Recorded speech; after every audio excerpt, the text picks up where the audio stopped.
Hello, and we meet again. Well, uh, here we are. And as always, there's no way to start except to just leap into it because again, this is just a learning journey that I'm on.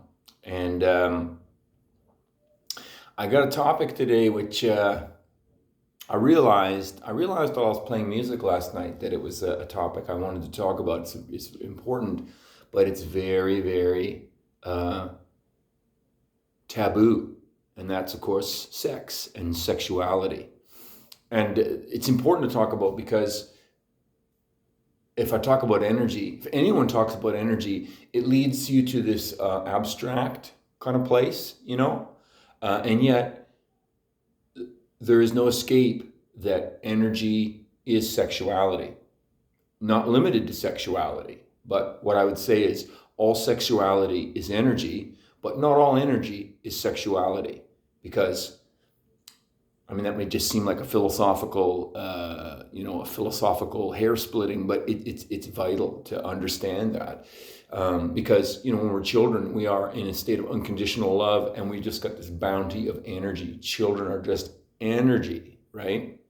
And yet children are the product of the parents' sex energy. There's no way around it. There's no way around it. It's sex energy.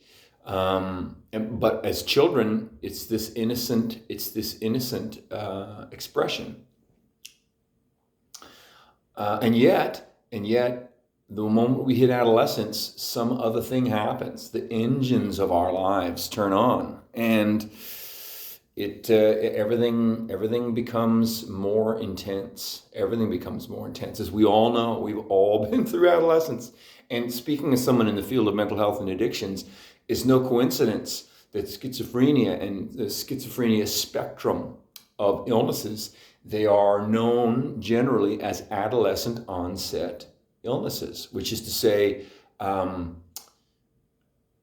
most of the time, but not always, 15 to 30 is the danger zone for the manifestation of like most schizophrenia spectrum disorders, right? And I don't think it's any coincidence, because that's when the engines of our lives begin happening. For women, the ovulations begin. For men, all that testosterone kicks into gear, you know what I mean? And so, all hell breaks loose, if you will. And I don't think it's idle to say that either, because, heaven or hell, these are, I believe, experiential states that we have inside of us. And it's a choice that we make. And it's a choice that we don't even realize we're making because of how we're conditioned, when we're very young. And when we're very young, as I've talked about, those little traumas that happen, little and sometimes big traumas, that happen when we're little. When we're little and we're innocent, so much damage happens because of how we interact with our environments.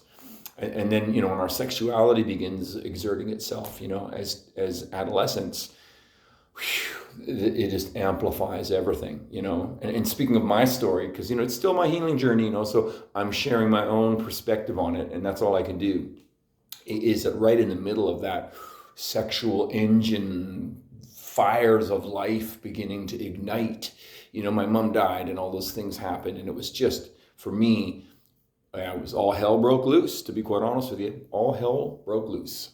So, before I go any further, what I want to make clear is that as an energy being, now I know I said all sex is energy, but not all energy is sex. And so that's an important distinction. So as an energy being, as something that's energy, as something that's essentially the waveform energy of whatever this universe is, in this particularized form, as Andrew, as a man, as whatever I am here, to myself and to you, you know what I mean? As energy, I know gender is fluid. Gender is a construction. Gender is, like all material form, merely a particularization of energy, and therefore it's mutable, therefore it's changeable. The thing is, and so I want to say that because, I'm in support of every direction people want to go these days, because how you express yourself and how you find yourself is the journey of our time right now, individually, how we find ourselves, and with the end of the old paradigm, and it is over, the old paradigm. This is why our society is collapsing around us. Another, large topic there, but I don't think it's any coincidence that our society is collapsing, because the paradigm is gone. And so as a result, we have this very vast possibility of growth and development inside of ourselves. And for people going through any experience of, the LGBTQ and all of that dimension of growth, it's like everyone has got to be encouraged to find their way, and I'm totally in favor of it, completely, you know what I mean? Totally, right? At the same time, like, for whatever karmic reason, and I just want to say karma, I mean in that Sadhguru sense of all the accumulated memory, like energy memory, atomic memory, cellular memory, conditioning memory, you know what I mean? All the things that imprint upon us, And I was raised in the old paradigm in the 20th century, and also in my genes, I've got this Gaelicness, which makes me real proud of my manhood. Like I talked to you a couple of days ago or a week ago about the bagpipes. Like I hear the bagpipes and I'm like weeping and ready to fight, but not because I'm angry. It's just because I'm fierce and emotional, and I love my emotions, just like any Celt who's ever lived. You hear these. You hear the music, you hear the poetry, you're in the pub with your friends, and it's like you just get fierce, and it's not negative. It just needs an outlet, and I'm not limited by that. I just recognize that, like, in this form that I'm in, this is the pull. This is what pulls me, This is my expression, Just like other people got different expressions, we all got to find our own expression in this life, And so, I mean, that's the essence of whatever definitive journey any person is on, So the thing about sexuality and the thing about, gender fluidity, the thing that we live in, it's always called a construct, And if we say, oh, gender is a construct, we always get this idea that, oh, it's just a product of the patriarchy or something, you know what I mean? And patriarchy, I mean, that's a big complex discussion in itself. But I think when we talk about gender fluidity, we're not just talking about the patriarchy, recent history. I think it's very shallow. I think we're talking about the very reality of embodied beings at all, because sexuality is a byproduct of these bodies. Not the only byproduct, but a byproduct of these bodies, right? And bodies once did not exist. At one point, there was only single-celled organisms, right? As I spoke fancifully a few times ago. And at some point, in the ancient primordial history of our planet, of our reality here, like, cells looked out into the vastness of the ocean of the earth. It was their infinity. And they designed bodies together in order to explore. And we are the result of that exploration hundreds of millions of years later. And so I don't think it's any coincidence that we've got this internet technology, which is bringing us together in a new kind of grouping in which our own individuality is being challenged, because we are becoming part of a larger corporate entity. I think in the same manner that cells became part of a larger corporate entity, because they looked out into the ocean and there was no way they would ever explore or understand the ocean in like millions and millions of their lifetimes, right? And I think really we're a little bit of history repeating itself here. We look off of our little tiny planet. We're like at the bottom of another vast, endless ocean, circular in nature. And that's the nature of our universe. For single-celled organisms, the world was their universe. The ocean was their universe. For us, our universe is now uncharted space and time that we're looking out into. And because of the distances, we couldn't cross it in a million of our lifetimes, and we never will. And so what's happening? We're coming together in corporate entities. We've got this internet that's bringing us together and unifying us in ways that is something that is beyond all of our embodied traditions to understand, in my view. And so I don't think it's any coincidence that gender is now becoming something which is mutable and changeable, because inside of a larger structure, a larger technological structure that we are now inside of, I mean, physical procreation between men and women is just a way making new generations of us. Technology makes babies now as much as men and women do. And so equally, for people who find that nature is calling to them in ways outside of what we understand as gender, like men and women, I say discover, just explore, discover, and then let us know what you're discovering. By us, I mean, I'm a man. My gender is a man. My sexuality is a man. I'm a he, him, So like, I'm curious what those people are experiencing, because the things that they do are very strange to me. Not wrong in any way, but strange. I mean, I just want to know more. You know what I mean? And I think something that's very frightening to me right now is that we're in this era of censorship where you can't even talk about it because you run the risk of being a hater. I have no hate. I have no time to hate in life. I don't really hate anyone. What I hate is ignorance and closed-mindedness. And even then, it's not really a hatred. It's like, if I encounter closed-mindedness and ignorance, I approach it differently now. Because sometimes in the field, if you're dealing with someone who's very stuck in mental illness or very stuck in addiction, you're meeting someone who can be abrasive, because they're stuck and they're not really in possession of what they're doing, and they might be saying and doing things that are offensive, frankly. You know what I mean? But as a worker in the field, you got to not really get attached to things. You got to be fluid yourself and help that person come to some place inside of themselves where maybe they get a perspective on those closed-minded attitudes. And oftentimes you don't think of like someone with a mental illness as closed-minded, but ultimately they are, because they've got a bunch of delusional ideas often. Sometimes it's voices who are telling them things, but deep down it's these delusional ideas that are like an accretion inside them. I mean, think of my story, right? When I talk about broken emotions, trauma history, you get stuck, and then your thinking just traps you in this place, right? Well, my emotional problems were real and fucked my life up, right? But for someone with severe and persistent mental illness, like somehow all their thinking and their visualization and their imagination is just been so vastly broken and distorted that they can't even assess the things really that got them to that state. And so helping them heal through it is a work of gentleness and care and great patience.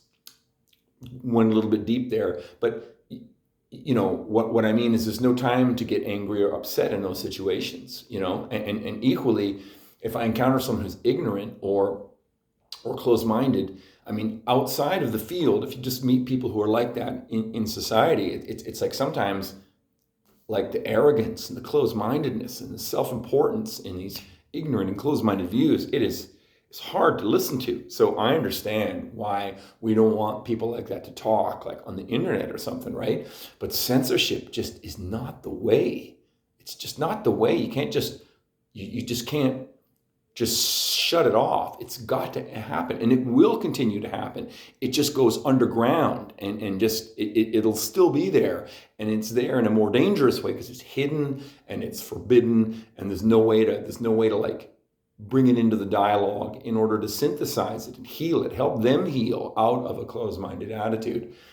This is way deep now, but in a way, just invoking the topic of sex and sexuality, it just yields to so many dimensions of interpretation and possible understanding and misunderstanding. And it's a byproduct of the internet here that it's difficult to talk about things because the internet is just a very shallow surface. That's all it is. That's all this is. Even though I'm trying to communicate something for me deep and spiritually real to you, now that it's on the internet, it's just a surface, it's just a surface. And there's no way around that. I mean, you walk around and you look at people like videoing things or taking pictures of things. That's because their life, they want to present it on the internet, right? What are they doing? They're presenting these little tiny surfaces, these windows into their lives, right? It's not the substance of their lives. It's just this chosen, manicured presentation. That's all the internet is. You look at me here, like, again, like I'm just sitting here talking to you. It is a surface, and I'm choosing to talk to you at a certain time and in a certain way, what have you. I'm trying to be as authentic as I can. This is an exercise in authenticity for me, and yet I realize what this medium is. And so I understand that in a medium where, shallowness is the definition, it's hard to be deep. It's hard to be deep. And yet I'm here anyway because I feel that this is a time for everyone to shine. And the internet is a place to shine. And I think everyone should be shining. Shine your love. Shine it. Shine forth. This is me shining forth, such as it is, as I've said before. You know what I mean? See me playing music out there in the world, that's me shining brighter, I feel. But this is also important. This is my discipline. This is my warrior's stance. Somehow it's important for me to do this, to be accountable to people I don't even know out there, in the internet. The key piece is people I don't know. That's the essence of it. I'm approaching the unknown here when I'm speaking to you, and so it forces me to be disciplined. It's a disciplined gesture that I make to you here, because I'm not trying to speak idly. I'm trying to be authentic, loving, honest, bringing all the presence of my spirituality and my healing journey, which, as you know from watching me, is my definitive journey: loving, healing, evolving, dreaming. And this is part of that, right? And the energy which brings it all up, the energy of that has its origins in sexuality, and so there's no talk about energy if we don't address sexuality first, even though to only talk about sexuality is very limiting. And that's something that Freud brought us, and his philosophy, unfortunately, is bestial. For Freud, everything is sex, and that there's nothing higher. If you're an artist or a musician, that's just infantile regression. You know what I mean? It's one of the most limiting and debasing bestial philosophies that I've ever encountered. I'm a Jungian, if I want to think about the two of those guys, right? In that Jung recognized correctly, in my view, that like there's being a child, which is innocent energy, unconditional love. Then your sexuality comes, and all that innocent,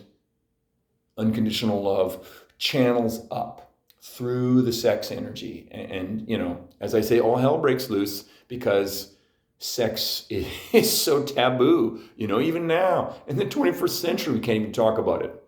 In the field of mental health and addictions, I can't really talk to clients about sex and sexuality. I can hardly talk to my colleagues about it, because it's too dangerous. It's going to lead to arguments. People are going to get offended. You're going to get in trouble. You know what I mean? So it's still so taboo, and yet so primal to us. We got to talk about it in a way, I feel, and not to just get in a limiting sexualized conversation, but to acknowledge it and allow us to and then rise up into energy, which is what sexuality is a dimension of. Sexuality is a dimension of energy being, and it's an energy being which is one of the big engines of our lives. And again, you got to understand, if any of the LGBTQ people ever come and watch me, like I don't know your experience. I got to hear from your experience. I can only tell you what it's like to be a man, a heterosexual man, and even that was hard for me to come to, because I was raised, and again, let's go into my healing journey here, talking about sex, right?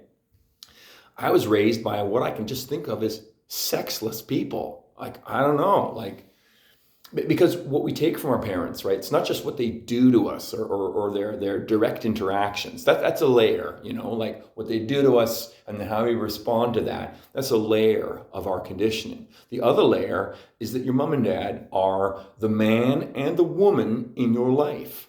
If you're raised by, same gender parents, there's a masculinity and a femininity that's being shared between the partners, and they are your examples, and you internalize that, right? And for me, like I internalized these, I don't know, I hate even to say it because it sounds so critical, but like sexually inert people, like no energy, no sex, no intelligence that I could see, and so all my sexual gestures, not only did I have that layer where like I thought there was something really wrong with me, but even, in my energy, in my sexuality, there was no example. So the very manifestation of my sexual energy and my inquisitiveness and all the ways that I was just more proof that I was an alien and I didn't belong and there was something wrong with me. And I just had to sit down and shut up and just not be seen or heard, and there's layers of conditioning. And in my experience anyway, there's active conditioning and passive conditioning. Because when you're a child, you're literally you are geared to just absorb everything, and then over time you develop your faculties, and your faculties are the byproduct of this primordial. I realize I'm talking about early conditioning, right? When I say primordial, I mean before consciousness, before reason and rationality come into the picture. When your parents are your reason and rationality, and for the child, you're relying on their reason and rationality to create a world that you can live in. And so if there's a lot of abrasion going on there, or trauma, and who knows what other situations might be happening, hardship, stress, whatever it might be, as a child, that builds into how you respond and react and think about your own energy and your own being, your own sexuality when it begins to emerge. And so, for me, if I think about what I learned when I was a child, I hate to say this, the 15 or 20 years of being a child, basically, I learned nothing of worth. What I learned, I say this to my friends, I learned old world country manners. That's what I learned. I learned how to eat with a spoon, how to eat soup with a spoon, how to, turn the soup in the right direction. I learned to put the utensils around the plate. I know how to set a table where all the spoons and forks and knives go, because it's different kinds, right? I learned how to sit at the table. I learned how to be polite in the world of old people, basically. Other than that, I didn't learn anything. All I learned was that something was wrong with me. I couldn't be myself. I could never ask questions. I couldn't satisfy my inquisitive nature. I couldn't be myself. I just was stifled. My spirit was broken. And it was a recipe for disaster for me. A disaster that took decades of my life. As you've been listening to me, it's decades of my life to work it out. And yet sexuality is the engines of life, and yet it's just the start of the energy voyage, your sexuality. You know what I mean? And after that, then it's the systems that you're exposed to, it's your inclinations. I don't know. It's as complex as there are people. So in the end of the day, I can only talk about my own experience. And again, my experience as a heterosexual man. And it took me a long time to actually be at peace even with my heterosexuality. You know what I mean? I used to look at pride parades, and I was like, oh, well, why can't he be proud of who I am? What about my sexuality? It all seemed that only gay people could be proud of their sexuality. I know that's not true, but I never really felt included. You know what I mean? And that's, of course, got to be an aspect of my own limitations, my own broken emotions, and my own stupid thinking. I realize that. But now I look at pride and I'm like, yeah, I'm proud of who I am. I'm proud of my sexuality. I've discovered it and I know it. Feels good. But for a long time, it was the most corrupted part of me, and I didn't have healthy relationships. I couldn't sustain relationships. This is the problem inside me. The conditioning just broke me. I was unable to have relationships, and if I look at my parents, their relationship was no example. And then my mom died, and I just watched a man have no relationships until he died. It was weird. He's just a man I never understood. And when I, it's a much longer and deeper story. But it's sad to say, I only met him once in my life. And that was when he was close to death. Death had to force him to open up to me. It was the weirdest process, I made true eye contact with him one time in my life. And it was a year before he died. It was the strangest realization to make, that I was born into people who didn't make eye contact with me, who made no connection to me, who weren't able to connect with me. Wow, no wonder I was so fucked up, But in order to realize your own journey, you have to be able to unhinge and unhook yourself from where all those places you got hurt, And as a child, you always blame yourself for the things that are going on in your home life, And when sex comes along, how people respond to their sexuality is another entirely complex world of discovery and oftentimes misinterpretation and suffering. You know what I mean? So, I'm a Jungian. And what that means is that I see sexuality as an important phase of development, but not the limitation. I do not see art and music and all the higher points of human expression and consciousness as just a regression to infantilism. It is that energy dimension as we rise into consciousness. We realize the limitations of our sexuality. We realize the limitations of our physical being. We become a seeker, we become spiritual for whatever reason. Suddenly, you enter an artistic domain of life where there's other possibilities and other dimensions. And without coming to grips with your sexuality, you don't even get there. You know what I mean? In a true sense, I don't believe. And so I'm looking down at my notes here because I want to make sure I don't miss anything, because I find that I ramble a lot when I'm here and I lose my way a little bit, and I'm trying to be as spontaneous as possible. But this one, when we talk about sex and sexuality, it's so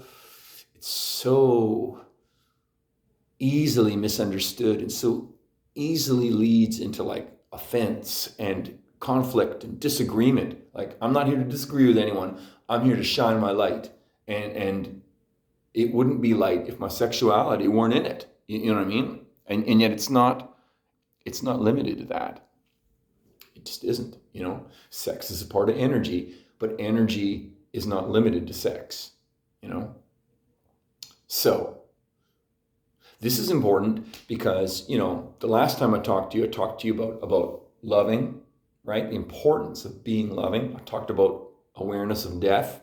And then I talked about how when those forces are active in your life and you can be still, you become aware of intent, And intent is this intelligence that's in everything. It's in you, it's in me, it's in everything that is, even inanimate things, the rocks, the air, the sky, the trees, everything that's alive, everything that is around us has got that intelligence in it.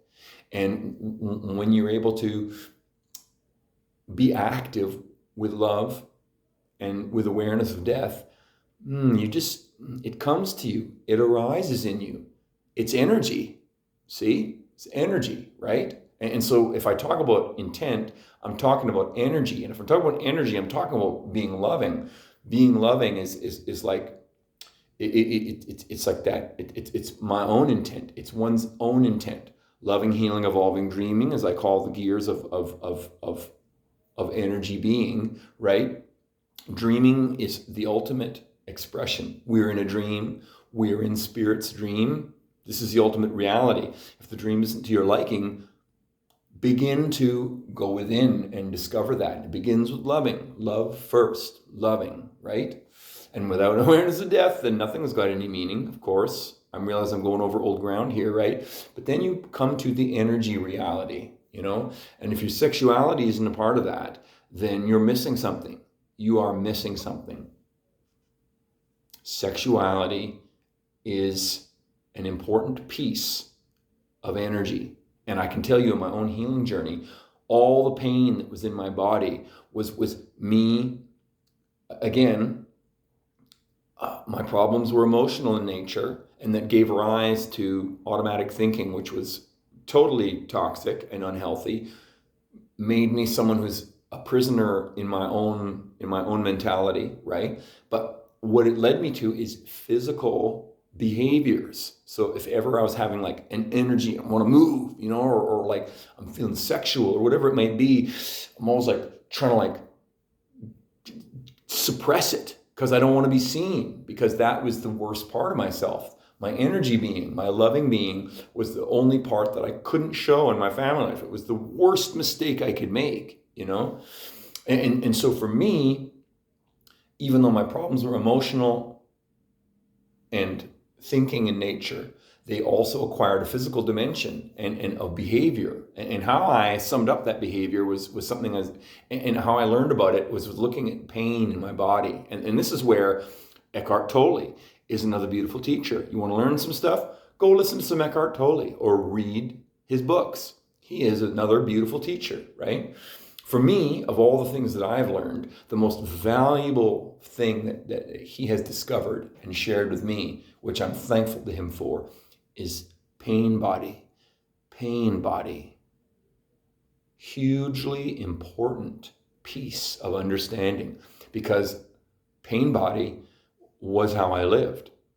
My broken emotions, my problematic thinking, also had a physical dimension, a patterns of attempted physical control over myself. It's like I felt that if I could just, through physical tension, restrain myself, that somehow I would be okay.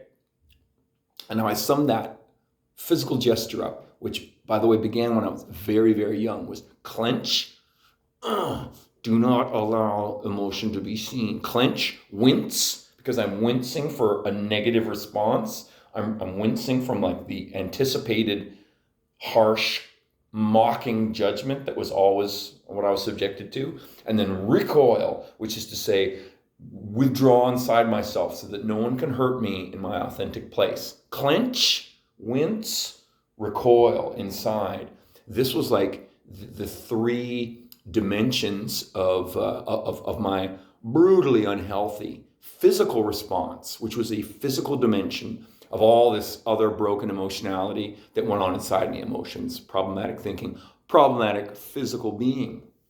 And like, I'm much older now. What I can tell you is like the problems with my teeth. I've got super healthy teeth. I'm very lucky. And yet the clenching I've had root canals, pain in my teeth, because clenching is just unhealthy. You know what I mean? And that's a part of it, right?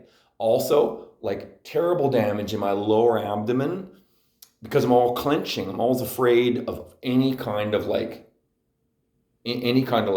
sexual, emotional response to life, because it was always negative and always was like a mocking, humiliating, shaming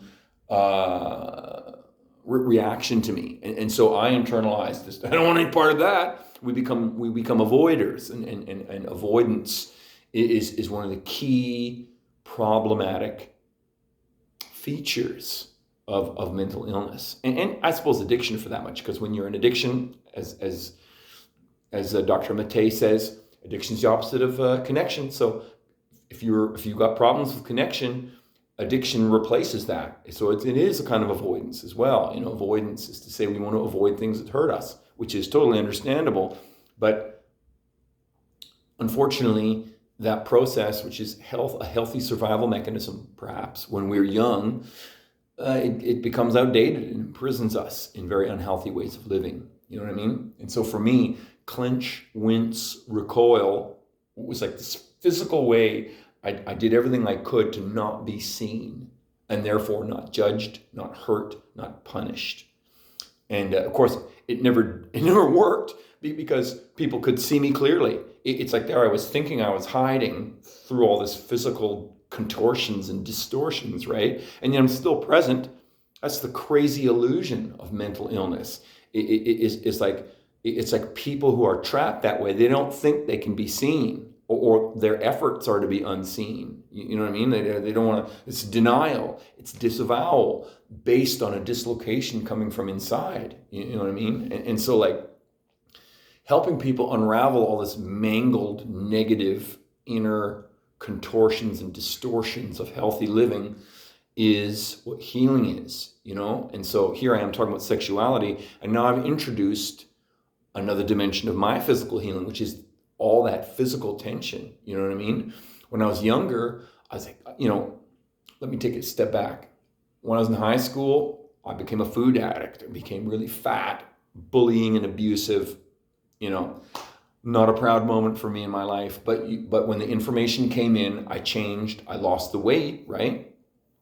But the addictive pattern didn't go away. What it did was fixate on exercise. And so I got into exercise and controlling my diet. And I was like a total diet control Nazi, like a tyrant of diet control, right? And exercise, of course, it had a byproduct of keeping me, apparently healthy, right? Keeping me fit and whatnot, right? But I never practiced it healthily. It was always an addictive process. It was always breaking me down rather than building me up, because I didn't know how to build myself up truly. I didn't know how to be loving, and therefore I didn't know how to properly build myself up and create positively. All I knew was this negative, harsh, self-loathing, no self-worth perspective. So exercise was always an expression of that, negative and ultimately damaging. The thing was, I was very fit and very healthy, a lot of energy, a lot of sexual energy going on. So I was able to just go through life without ever confronting the real problems that were inside of me until I began to get older. The energy comes down a little bit, and then suddenly all these patterns, clench, wince, recoil, addictive exercise patterns, which is to say, I got to exercise regardless of what I'm feeling, just work through the pain. You know what I mean? Like, it's true.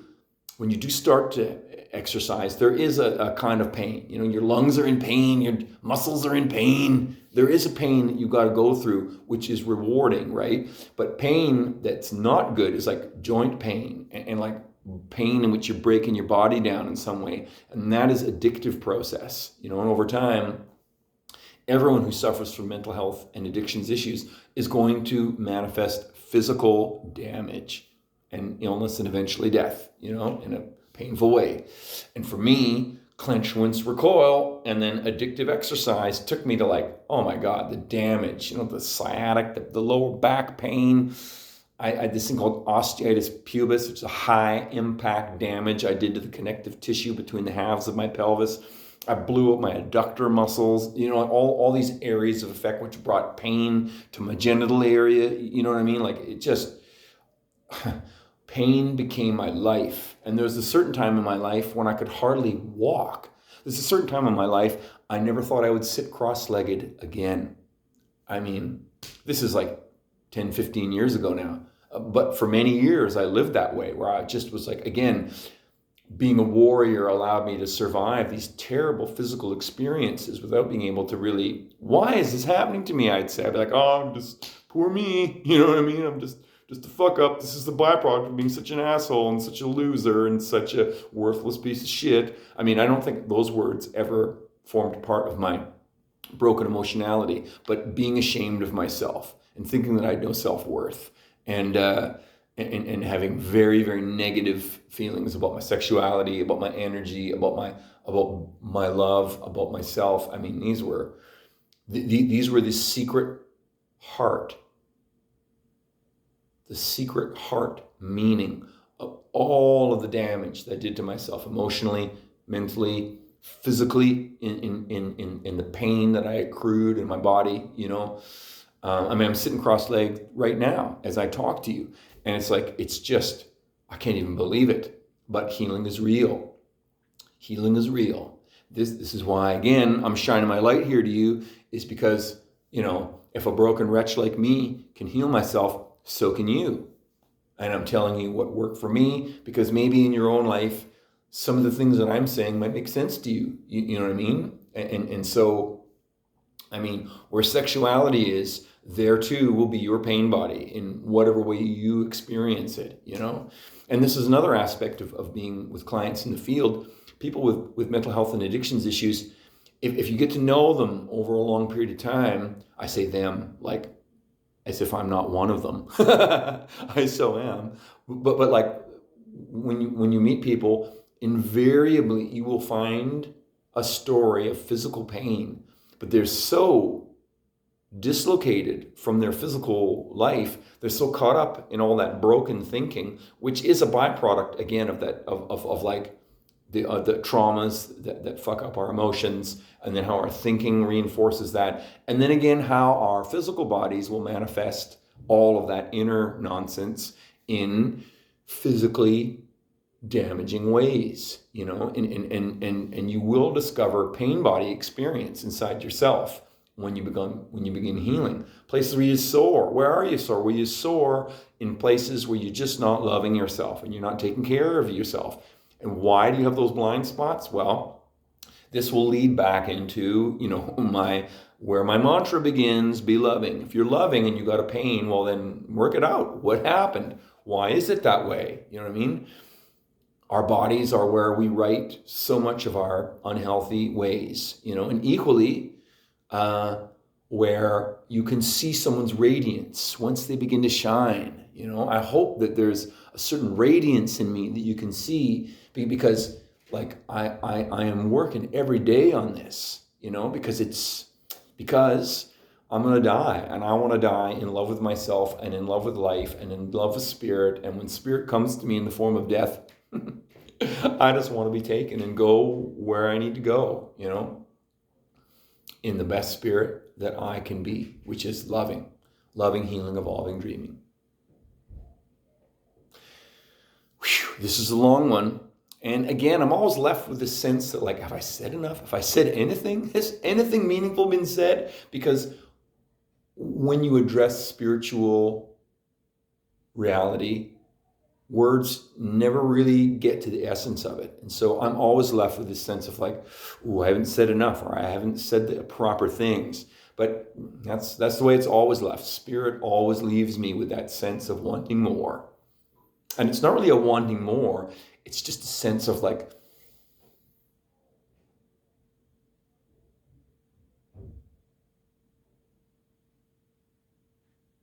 feeling at ease and not worrying that I don't understand, and not worrying that maybe I haven't said everything, because I've said everything that I can say today about it. So on that note, stay well, and I will see you next time.